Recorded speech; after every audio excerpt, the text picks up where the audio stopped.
কেউ যদি তোমারে বলে যে আমি সব জানি, তুমি 2 আঙ্গুল দেখিয়ে বলো তুমি কিচ্ছু জানো না, তোমার শিখার অনেক বাকি। জাননেওয়ালার উপরও জাননেওয়ালাও আছে, ঠিক কিনা? এজন্য আমরা যেন বিনয়ী হই। বিনয়, হাম্বলনেস, আরবিতে বলে তাওয়াদু, এটা খুবই জরুরি। এগুলো আমাদের মধ্যে এখন নাই। আমাদের মধ্যে ইগো প্রবলেম আছে না নাই? অহংকার, জেলাসি, অ্যারোগেন্স, এগুলো থেকে সম্মানিত ভাইয়ের আমাদেরকে বেরিয়ে আসতে হবে। দেখবেন সমাজে যারা খুবই হাম্বল, বিনয়ী, তাদেরকে সবাই পছন্দ করে না?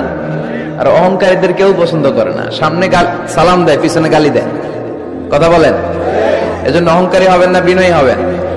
বিশ্বনবী বলতেন, আল্লাহ আপনি আমারে বিনয়ী বানান, আপনি আমারে ধৈর্যশীল বানান, আপনি আমারে শুকর গুজার বানান। আমার চোখে আল্লাহ আপনি আমারে ছোট বানান, মানুষের চোখে আপনি আমারে বড় বানান। পড়েন আমিন।